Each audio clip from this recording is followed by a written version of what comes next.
Hey guys, Asher coming at you today in Raid Shadow Legends. Welcome to the video, guys. Is there one champion that some people, whether it be your clan, by the way, a lot of you guys don't really talk in your clan. I don't talk that much personally in my clan chat either. Maybe like a happy holidays in the holidays. Maybe a, hey, way to go if we win a clan versus clan or something like that. But I'm not a big talker. I'm not a big chatter, which is weird because back in the day, like 12 years ago when I started playing Clash of Clans, I was very chatty back then, but I don't know what it is. Anyway, the majority of you guys on this community tab poll, you are in the same boat as me. You don't chat too much inside the clan chat. Any man may challenge for leadership of the clan. Anyway, I digress, guys. The hate needs to end now. What I was saying earlier is there a champion that people say has been power crept that you just love and you think everybody is nuts? That's how I feel about Trunda Giltmallet, guys. It really is. You know what? I'm gonna be real with you. First of all, I watched a few videos in preparation for today's video on champions that have been power crept, and Trunda was on a disturbing amount of those lists. I don't get it, man. I really don't get it. And I'll tell you why. I'll keep it really basic. I have a really OP Trunda, first of all, right? Fully empowered. I apologize. I try not to share like fully empowered champions too much on the channel because I want to be relatable. If they have that much money to spend, they should spend. Get out of here! Anyway, I say all that to say I'm going to show you some amazing Trunda gameplay in today's video. Really the crown jewel in a lot of ways of my account. But listen, where she lacks in the arena, first of all, she's still in, if you're trying to nuke your way to a max Great Hall, she's still one of the best options for a go first nuker inside the entire game, bar none. She's an incredibly hard hitter. The trick is for the arena, we don't build her with any accuracy. We build her with very low accuracy because even though she can land a stun if she does have it, we actually want her to do execute 2 hits, place an extra hit on enemies not under stun with her A3. But listen, she has maybe, I'll grant you a maybe, been a little bit power crept in the end game because back in the day, everybody used Trunda in the end game in the arena. She never misses a leg day. I mean, can you blame her? Every day is leg day. Look at those, oh my God. Look at the quads, unbelievable. Okay, it's a little bit creepy, Ash. A little bit creepy, calm down, bro. Stone skin, right, obviously is a thing inside the arena. Also the introduction of really strong champions like Leo who can't be CC'd, or a Candyman who's really good on the go second team, or with like a Duchess under a veil, stuff like that, right? So a Hefrak who has like auto attacks, Jirgid, the Breaker, Nutcracker who can ignore Stone skin. So there's been like a lot of good nukers that bring something, you know, unique for this meta to the table. So I grant you, maybe she's gone from S+ to S- in the arena, you know? She still hits harder than almost all those champions. I'll grant you that. She's not as used as often as she used to be. She's certainly not one of the most used nukers in the game anymore. But this A2 Cloak of Ages is still one of the strongest nukes inside the entire game. Arguably the strongest AoE nuke out there, right? Specifically for Hydra. And that's my whole point that I hope to make in today's video. I'm going to show you an insane Hydra run with this champion, and we're going to have a little bit of fun in the arena as well. But the big takeaway is at the same time that she was losing a little bit of steam in the arena, Trunda gained so much ground inside Hydra as one of the best Hydra nukers out there in the game. Now, I will say that in order to pull out some insane numbers with her, it becomes a lot easier with this A2. It's all about the A2, even though the A3 Forge Rhythm hits very hard. And by the way, she's still good in Spider, you know, as a burner and stuff like that, right? But I digress. Cloak of Ages is absolutely bananas in Hydra Clan Boss. Just one of the best DPSs out there. So at the same time that Hydra was introduced to the game, she lost a little ground, but she gained a lot of ground in Hydra. So she's still one of the best nukers out there in the game for me. That is my point. Look at her base stats. First of all, it is criminal. It should be illegal, AKA I love it. Don't nerf her. Don't give me ideas. But the fact that one of the best nukers in the game at 1608 base attack with great multipliers has 23k HP? That's nuts, man. That is bananas. I love it. Let's take a quick look at our multipliers before we jump into the build. All right, guys, a 4.5 overall Trunda grade. You can see the grades thanks to hellhades.com. Freaking love this website, man. I don't know what I would do without it, man. It's great. I use it as supplementary material in all of my champion guides on the Champion Guide channel as well. Dark Fae, 5 out of 5. Frostbiter, 5 out of 5. If you're looking for a wave killer anywhere in the game, she's got you. Hydra, 5 out of 5. Arena, 5 out of 5. We're actually going to do a little bit of live arena because it just opened up. A 2-time hitter on A1, 1.85 godlike damage rating. A 6 multiplier on the first hit, and then 60% of the damage on everybody else on the A2, godlike damage rating.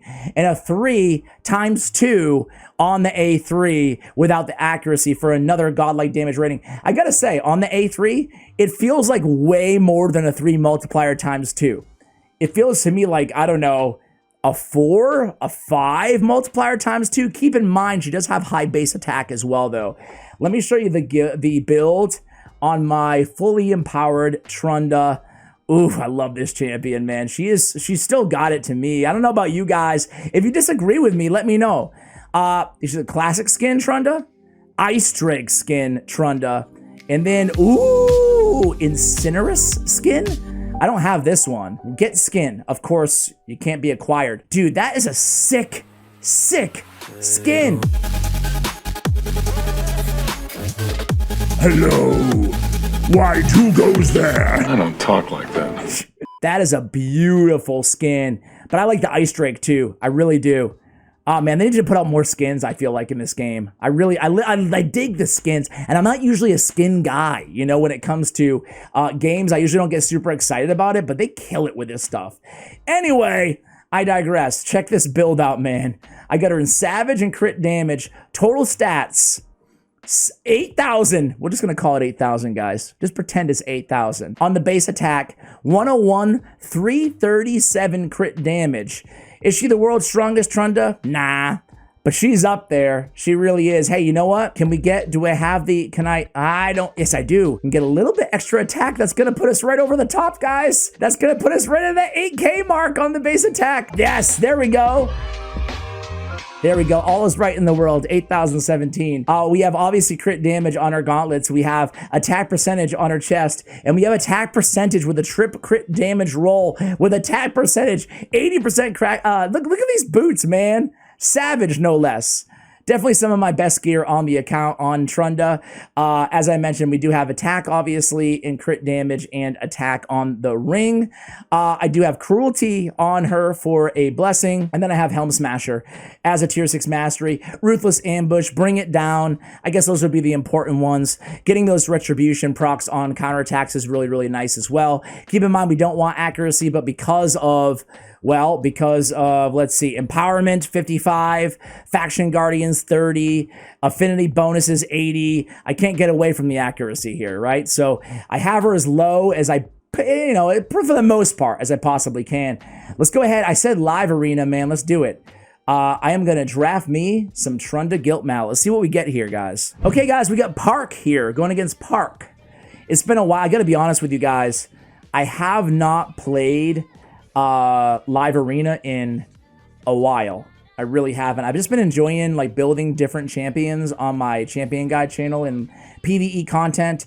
Okay, they're gonna go all out speed. Let's go Yumeko, and then our next 2 champions are gonna be Tormund and Trunda. Okay, now the bummer here is we don't have an increased attack champion, which we really want with Trunda, but we're going to be okay. It's Trunda, and you saw our stats, so I think we'll be just fine. But we absolutely need to get Tormund the Cold in there. Why am I... Oh. What? Do I not have him tagged? Tormund, where are you, big fella? You guys ever do this? You ever have a panic moment where you're like, oh, where is my champion? And Trunda.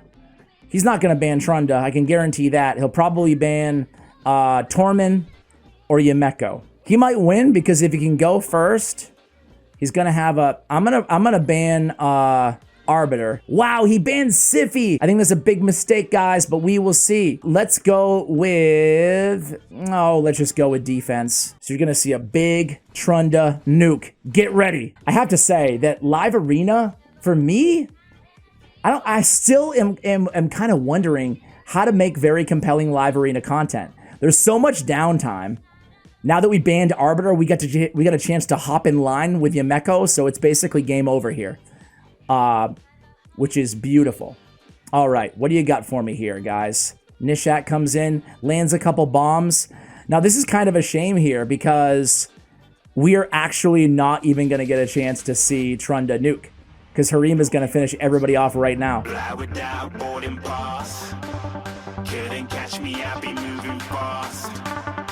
Harima! Harima! All right, let's do one more here, guys. If this doesn't work out for us, then I will go to regular arena. But I do want to start out again with Siffy, just because I want to try to give some ban bait up there so they don't, you know, if they ban Trunda, it's going to waste my time and yours, you know? Be right back. All right, guys. So I'm thinking I'm actually going to switch things up and go with a speed team this time, okay?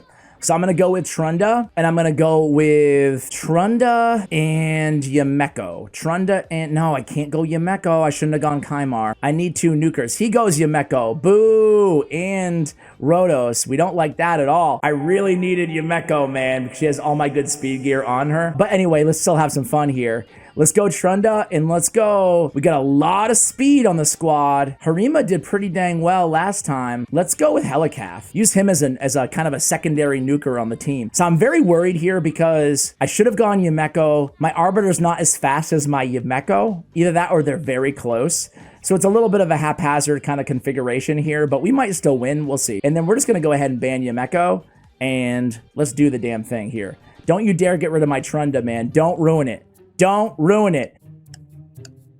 Come on, you're killing me. You're killing me. 19 LB and LB 76. This is why I don't like doing a lot of live arena, because it feels like it takes forever. Trunda! It's only a game. Why you have to be mad? All right, guys, so they're banning Trunda, so I'm going to have to go into regular arena, but I just want to show you a quick damage demonstration, then we'll jump into Hydra really quickly, right? You can see some insane damage numbers. So what I like to run with Trunda, if you have it on your account, is 2 buff removal champ. Look at that.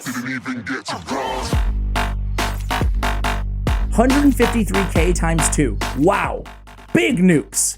Big nukes from this champion. I'm going to go after the toughest teams that I can find here, guys. Really nothing too tough about this one. Nothing too tough here either.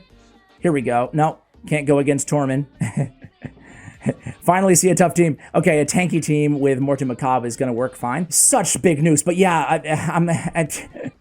I wish I could do live arena, but it's too unpredictable. But back to this. I like running with 2 buff removers, right? I like running her with 2 buff removers. So we have Kaimar and Madame Ceres, both. With Madame Ceres is perfect because she also has debuffs, right? But the beautiful thing here is we have plenty of opportunity to remove Stone Skin, right? We're getting resisted. It is what it is. Eventually, it's going to be gone, and we'll be able to kill UDK. But, I mean, that's big damage. She can nuke the heck out of anybody in this game, right? She's still SSS tier in terms of arena nukage or anywhere nukage for that matter. The only real fault, again, is like situations like this. Basically, UDK, right? UDK and Stone Skin, it's just a drag, man. It just slows everything down in this game. You know, I love that they introduced UDK to Raid Shadow Legends. I think it helps so many players, especially in PvE. But I'm starting to feel, I don't know, I'm starting to feel some kind of way about him being so pervasive in the arena. Not in the sense of like, you know, he's too strong. Not in that sense. It just slows everything down, having to go against so many Stone Skin UDKs. How do you guys feel about UDK in the arena? Do you think he's like ruining is like an over dramatic way of putting it? But I don't know, man.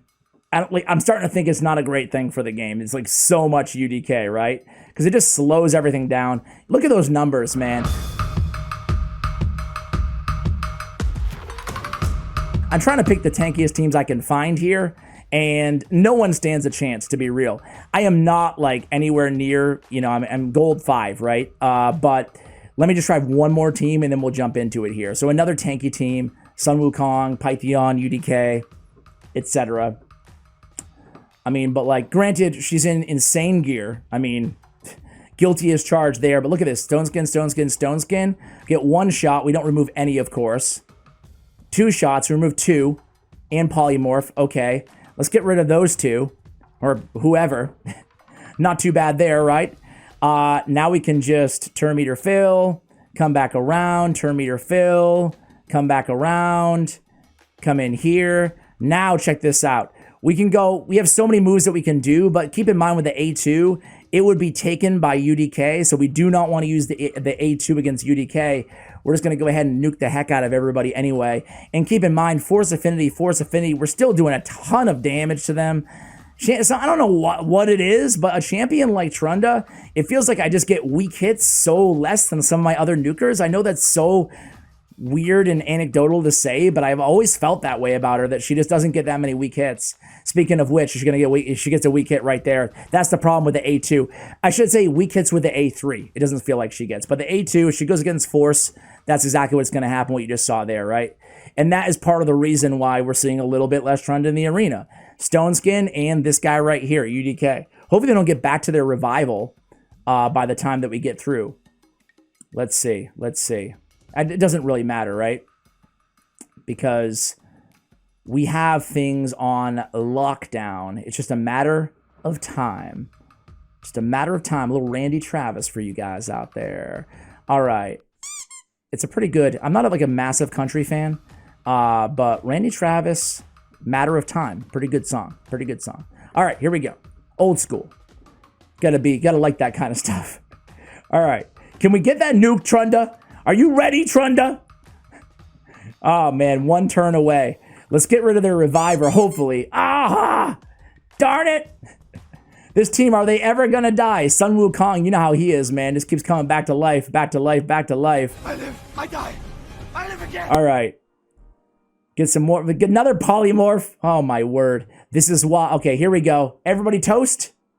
Almost. There we go. All right, guys, let's go into the Hydra.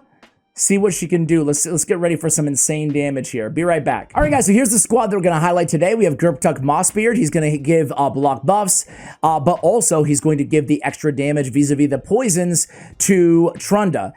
We don't have a reset champion. Of course, we could, look at these top teams here. We have, look at this, Yumeko, Arbiter, Gerptuck, and Trunda. It's like a one-woman wrecking crew, right? Essentially, using Trunda's Cloak of Ages, resetting it, speed boosting again to another turn meter boost, another Cloak of Ages, resetting it again, debuffing, turn meter boost, all again and again and again and again and again. It's insane. We do have, a pretty good team here, though. I will say that we don't have a Hex champion on this team. She'll do a lot better with the Hex out there, a little bit more damage, but we'll be absolutely fine with this team as well. So increase attack, Arbiter. We come in there with the debuffs. We're going to go in with the Cloud of Spores. We're going to come in with the buffs. Going to come in extra turn, whatever, decrease attack, debuff spread, all good. Our first Cloak of Ages here, we're going to go ahead and land it over here. Not too bad. A few million damage. Looking good. Already low health on all of these heads. We are going to turn meter boost with the A4. We're going to go in with Harima's A3 ability. Another big nuke there. We're going to come in with whatever. Do some damage to the decapitated head. And basically rinse and repeat. Let's go ahead and make sure that we can cleanse Tawana Rock there. And then just keep coming in. And keep turn meter boosting, keep getting back to the ability, make sure that we keep the debuffs on, and we are going to be golden with this squad. Here's the A3, Forge Rhythm, and again, I mean, a lot of damage. I didn't see all the numbers there, but very, very nice, right? And we don't even have a lot of decapitated heads. We don't have decreased defense and weaken on everybody, but this team's going to be A-okay. Let's go ahead and get a little bit of damage with, look at this. Harima. Hey, you, what the fuck is this? Could have been a lot better. We should have went for a decapitated head. I'm just going to keep it on auto for a second here. But obviously a strong team. Obviously an endgame Trunda. I'm not here to tell you anything other than that, right? But we're just going to let this team go on full auto. I'm going to go back around. We don't have a provoker on that. We're missing like a lot of essentials on this squad. But the idea here is to keep the heads decapitated for as long as humanly possible, right? So we actually lost Trunda there. That was not ideal this early on. We do have the Reviver, obviously, on Arbiter and on the squad, but we want her alive. Ideally, the entire battle, right? We can't have her die to those weak versions of poisons from crept or anything like that, but I think we'll be fine. Obviously, Arbiter takes the extra turn. We get her right back up and running, but we need her to keep taking turns because she's such an unbelievable damage carry that we want her to have that Cloak of Ages available and have her alive to benefit from any turn meter boost that we possibly can provide vis-a-vis Arbiter. So again, this is not, you know, I wish I had a team set up with all the Yumekos and the resets. We're not that far off, but really not built for it. Either way, it's still going to be some tremendous damage. I'll come back to you guys when this one is over, but I'm kind of just stalling for time. Wait for it. Wait for it. Wait for it. Look at that!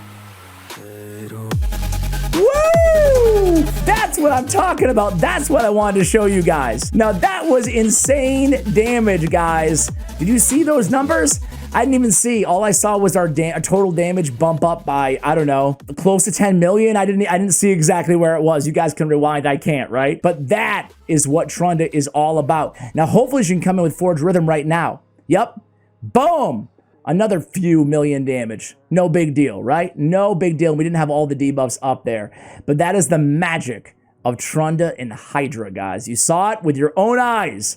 And the cool thing is you don't, listen, the gear is incredible on her, but you don't need God tier to pull off numbers like that. You know, it's not going to be as high, but it's still going to be incredibly high, right? If you have Trunda, you've got the hard part done. You have her, right? You have her, and that's the most important.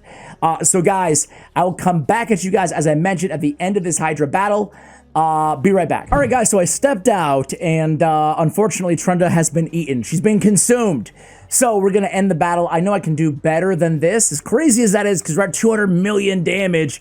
So I am going to end the battle for you guys, though, and let's see. Let's see what we came up with here. Trunda putting up a very, very cool, calm, and collected 105 million damage. Now, Gerptuk was eaten pretty early on as well. Again, I kind of stepped away from the PC. But Harima putting up 75 mil. Not too bad in her own right as well. Guys, that's going to do it. Hopefully you have some respect for Trunda. I know you guys, you didn't really even lose any respect, did you? Just the other people out there. Much love. Let me know again in the comments, is there a champion that people have been talking about that has been power crept, maybe like a Tyrell or something like that you still really, really enjoy and thoroughly use on your account? Let me know in the comments below. Much love, and as always, take care, guys.